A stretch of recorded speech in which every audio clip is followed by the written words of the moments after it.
आज आहे 11/7/2025 ची मुरली.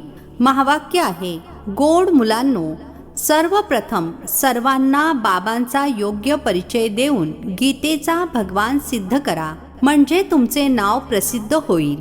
प्रश्न आहे, तुम्ही मुलांनी चारही युगांमध्ये फेरी मारली आहे, त्याचा रिवाज भक्ती मार्गामध्ये चालू आहे, तो कोणता? उत्तर आहे, तुम्ही चारही युगामध्ये फेरी मारली आहे ते भक्तीवाले मग सर्व शास्त्रे चित्रे इत्यादींना रथामध्ये ठेवून चारी दिशांना परिक्रमा करतात आणि मग देवघरात आणून झोपवतात. तुम्ही ब्राह्मण, देवता, क्षत्रिय बनता. हे चक्र फिरण्याच्या बदली त्यांनी परिक्रमा करणे सुरू केले आहे. हा देखील रिवाज आहे. ओम शांती. रुहानी बाबा बसून रुहानी मुलांना समजावून सांगत आहेत की जेव्हा कोणाला हे ज्ञान समजावून सांगता तर पहिले हे क्लिअर करा की पिता एक आहे. असे विचारायचे नाही की पिता एक आहे की अनेक आहेत, यामुळे तर मग अनेक म्हणतील. म्हणायचेच आहे, पिता रचता गॉडफादर एक आहे, तो सर्व आत्म्यांचा पिता आहे. सुरुवातीलाच असेही सांगता कामा नये की ते बिंदू आहेत, यामुळे मग गोंधळून जातील. सर्वप्रथम तर हे चांगल्या रीतीने समजावून सांगा की पिता दोन आहेत, लौकिक आणि पारलौकिक. लौकिक पिता तर प्रत्येकाचे असतातच, परंतु त्यांना अर्थात पारलौकिक पिताला कोणी खुदा, कोणी गॉड म्हणतात. आहेत एकच, सर्व एकाचीच आठवण करतात. सर्वप्रथम हा निश्चय पक्का करून घ्या की फादर आहेत स्वर्गाची रचना करणारे. ते इथे येतील स्वर्गाचा मालक बनविण्यासाठी, ज्याला शिवजयंती देखील म्हणतात. हे देखील तुम्ही मुले जाणता. स्वर्गाचे रचता भारतामध्ये स्वर्ग रचतात, ज्यामध्ये देवी देवतांचेच राज्य असते. तर सर्वप्रथम बाबांचाच परिचय द्यायचा आहे. त्यांचे नाव आहे शिव. गीतेमध्ये भगवानुवाच आहे ना. सर्वप्रथम तर हा निश्चय पक्का करून मग लिहून घेतले पाहिजे. गीतेमध्ये आहे भगवानुवाच, मी तुम्हाला राजयोग शिकवतो, अर्थात नरापासून नारायण बनवतो. हे कोण बनवू शकते? जरूर समजावून सांगावे लागेल. ईश्वर कोण आहे हे देखील मग समजावून सांगायचे आहे. सतयुगामध्ये पहिल्या नंबरमध्ये जे लक्ष्मी नारायण आहेत, जरूर तेच 84 जन्म घेत असतील. मागाहून मग बाकी इतर धर्मांचे येतात, त्यांचे इतके जन्म असू शकत नाहीत. पहिले येणाऱ्यांचेच 84 जन्म असतात.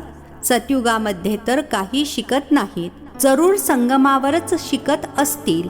तर सर्वप्रथम बाबांचा परिचय द्यायचा आहे. जशी आत्मा दिसून येत नाही, समजू शकतो, तसेच परमात्म्याला सुद्धा बघू शकत नाही. बुद्धीद्वारे समजतो की ते आम्हा आत्म्यांचे पिता आहेत. त्यांना म्हटले जाते परम आत्मा. ते सदैव पावन आहेत. त्यांना येऊन पतित दुनियेला पावन बनवायचे असते. तर पहिले पिता एक आहे हे सिद्ध करून सांगितल्याने गीतेचा भगवान श्रीकृष्ण नाही, हे देखील सिद्ध होईल. तुम्हा मुलांना सिद्ध करून सांगायचे आहे. एका बाबांनाच ट्रुथ म्हटले जाते. बाकी कर्मकांड आणि तीर्थयात्रा इत्यादींच्या गोष्टी सर्व भक्तीच्या शास्त्रांमध्ये आहेत. ज्ञानामध्ये काही याचे कोणते वर्णन सुद्धा नाही आहे. इथे कोणतेही शास्त्र नाही. बाबा येऊन सर्व रहस्य समजावून सांगतात. सर्वात अगोदर तुम्ही मुलेच या गोष्टींवर विजय मिळवाल की भगवान एक निराकार आहेत, ना की साकार. परमपिता परमात्मा शिव भगवानुवाच, ज्ञानाचा सागर सर्वांचा पिता ते आहेत. श्रीकृष्ण काही सर्वांचा पिता असू शकत नाही. तो कोणाला म्हणू शकत नाही की देहाचे सर्व धर्म सोडून मामेकम अर्थात मज एकाची आठवण करा. आहे खूप सोपी गोष्ट, परंतु मनुष्य शास्त्रे इत्यादी वाचून भक्तीमध्ये पक्के झाले आहेत. आजकाल शास्त्रांना अर्थात धर्मग्रंथ इत्यादींना गाडीमध्ये ठेवून परिक्रमा करतात. चित्रांना, ग्रंथाला देखील परिक्रमा करून मग घरी आणून झोपवतात. आता तुम्ही मुले जाणता आपण देवतापासून क्षत्रिय, वैश्य, शूद्र बनतो. हे चक्र फिरतो. या चक्राच्या बदली ते मग परिक्रमा करून देवघरात नेऊन ठेवतात. परिक्रमा करण्याचा त्यांचा एक निश्चित दिवस असतो. तर सर्वप्रथम हे सिद्ध करून सांगायचे आहे की श्रीकृष्ण भगवानुवाच नाही, परंतु शिव भगवानुवाच आहे. शिवच पुनर्जन्म रहित आहेत. ते येतात जरूर, परंतु त्यांचा दिव्य जन्म आहे. भागीरथवर येऊन स्वार होतात. पतितांना येऊन पावन बनवतात. रचता आणि रचनेच्या आदी मध्य अंताचे रहस्य समजावून सांगतात, जे ज्ञान इतर कोणीही जाणत नाहीत. बाबांना आपणच येऊन आपला परिचय द्यायचा आहे. मुख्य गोष्ट आहेच बाबांच्या परिचयाची. तेच गीतेचा भगवान आहेत. हे तुम्ही सिद्ध करून सांगाल तर तुमचे नाव खूप प्रसिद्ध होईल.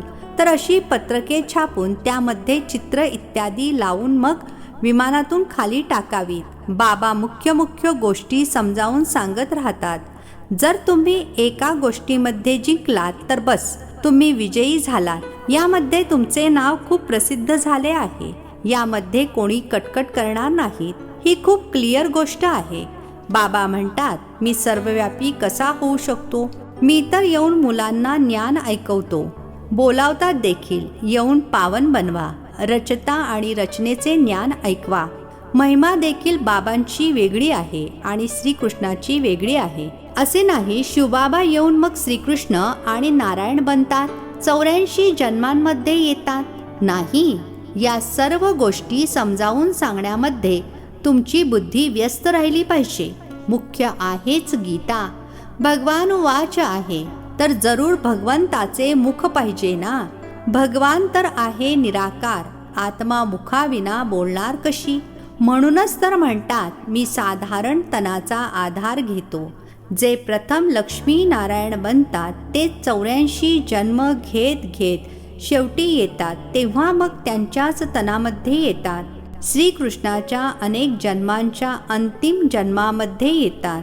अशा प्रकारे विचार सागर मंथन करा की एखाद्याला कसे समजावून सांगावे. एकाच गोष्टीने तुमचे नाव प्रसिद्ध होईल. रचता बाबांविषयी सर्वांना माहीत होईल. मग तुमच्याकडे पुष्कळ लोक येतील. तुम्हाला बोलावतील की इथे येऊन भाषण करा. त्यामुळे सर्वप्रथम अलफ अर्थात बाबांविषयी सिद्ध करून समजावून सांगा. तुम्ही मुले जाणता, बाबांकडून आपण स्वर्गाचा वारसा घेत आहोत. बाबा दर 5000 वर्षांनंतर भारतामध्येच भाग्यशाली रथामध्ये अर्थात ब्रह्मातनामध्ये येतात. हे आहेत सौभाग्यशाली. ज्या रथामध्ये भगवान येऊन बसतात, काही कमी आहे का? भगवान यांच्या तनामध्ये बसून मुलांना समजावून सांगतात की मी अनेक जन्मांच्या अंतिम जन्मामध्ये यांच्यामध्ये प्रवेश करतो. श्रीकृष्णाच्या आत्म्याचा रथ आहे ना, तो स्वतः काही श्रीकृष्ण नाहीये. अनेक जन्मांतील शेवटचा जन्म आहे. प्रत्येक जन्मामध्ये फीचर्स, ऑक्युपेशन इत्यादी बदलत राहते. अनेक जन्मांच्या अंताला मी ज्यांच्यामध्ये प्रवेश करतो तेच मग श्रीकृष्ण बनतात, येतात संगम युगावर. आपण देखील बाबांचे बनून बाबांकडून वारसा घेतो. बाबा शिकवून सोबत घेऊन जातात. जास्त काही त्रासाचा प्रश्नच नाही. बाबा फक्त म्हणतात, मामेकम अर्थात मज एकाची आठवण करा. तर हा नीट विचार केला पाहिजे की कशा पद्धतीने लिहावे.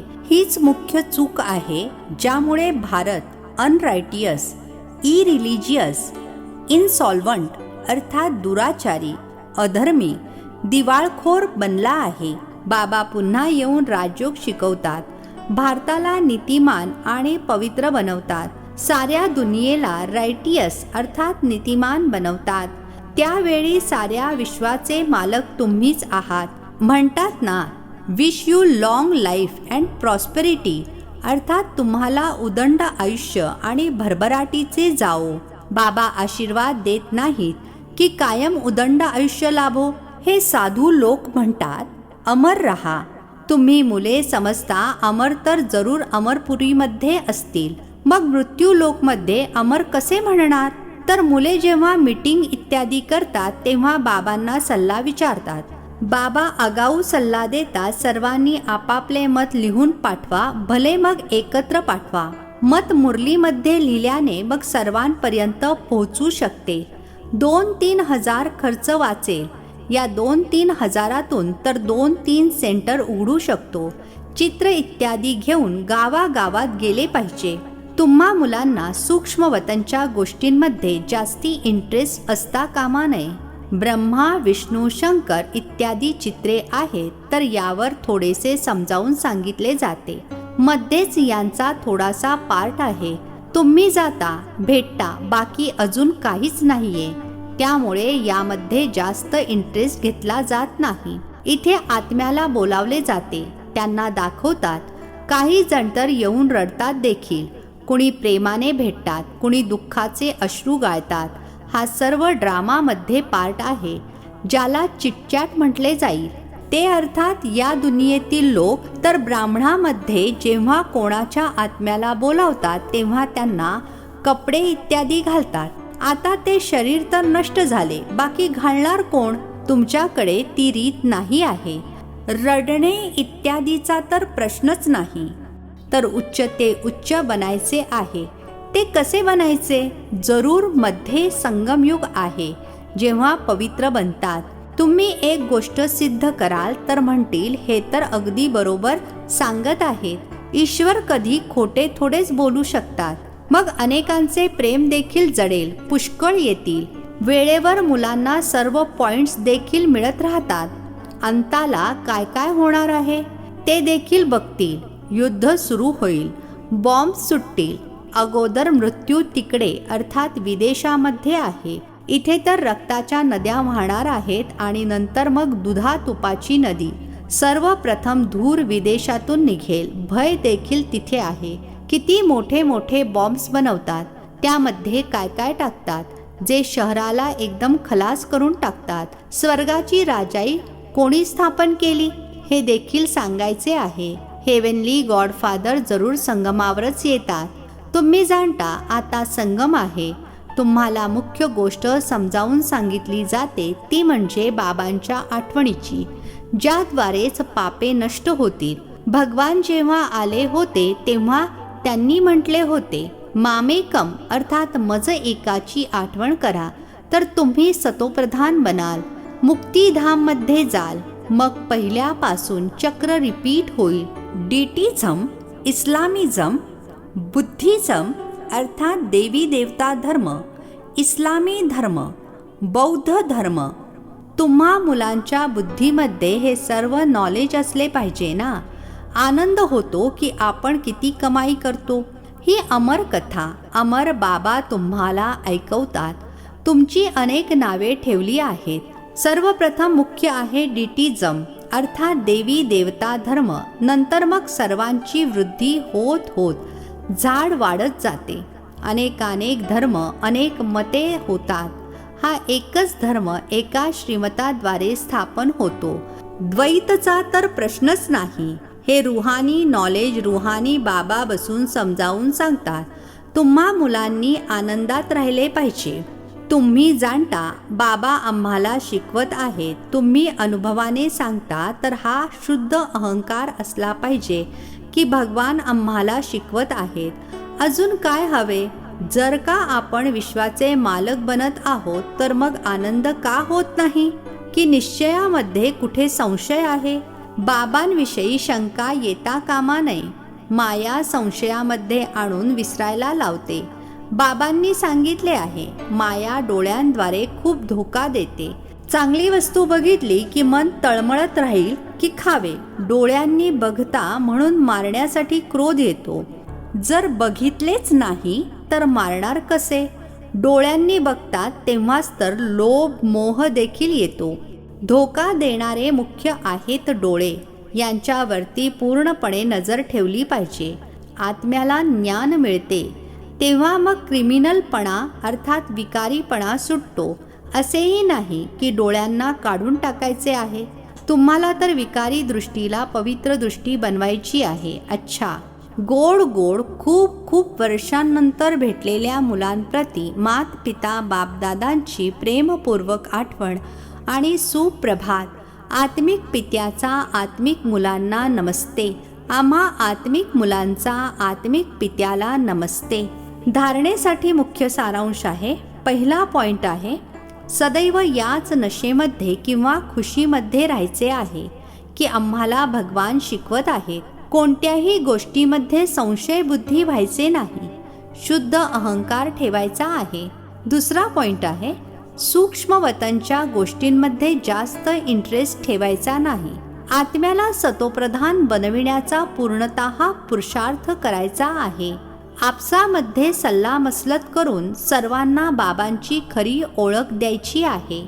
आजचे वरदान आहे, पास विथ ऑनर बनण्यासाठी पुरुषार्थाची गती तीव्र आणि ब्रेक पॉवरफुल ठेवणारे यथार्थ योगी भव. पास विथ ऑनर बनण्यासाठी पुरुषार्थाची गती तीव्र आणि ब्रेक पॉवरफुल ठेवणारे यथार्थ योगी भव. स्पष्टीकरण आहे, वर्तमान समयानुसार पुरुषार्थाची गती तीव्र आणि ब्रेक पॉवरफुल हवेत, तेव्हाच शेवटी पास विथ ऑनर बनू शकाल. कारण त्यावेळच्या परिस्थिती बुद्धीमध्ये अनेक संकल्प आणणाऱ्या असतील.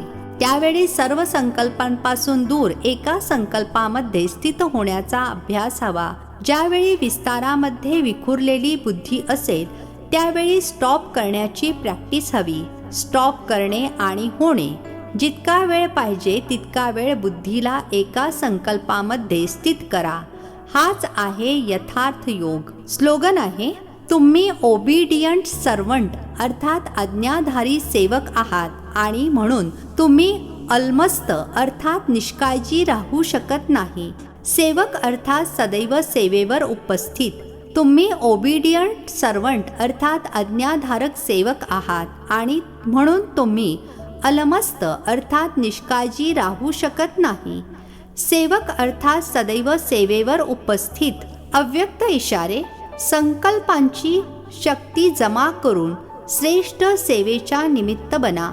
जसे इंजेक्शनद्वारे रक्तामध्ये शक्ती भरतात तसे तुमचा श्रेष्ठ संकल्प इंजेक्शनचे काम करेल. संकल्पाद्वारे संकल्पामध्ये शक्ती यावी. आता या सेवेची खूप आवश्यकता आहे. स्वतःच्या सेफ्टीसाठी देखील शुभ आणि श्रेष्ठ संकल्पांची शक्ती आणि निर्भयतेची शक्ती जमा करा. तेव्हाच शेवट सुंदर आणि बेहदच्या कार्यामध्ये सहयोगी बनून बेहदच्या विश्वाचे राज्य अधिकारी बनू शकाल. अच्छा, ओम शांती. नवनवीन मराठी व्हिडिओज प्राप्त करण्यासाठी सबस्क्राईब करा मराठी गॉड रिपोर्ट चॅनलला.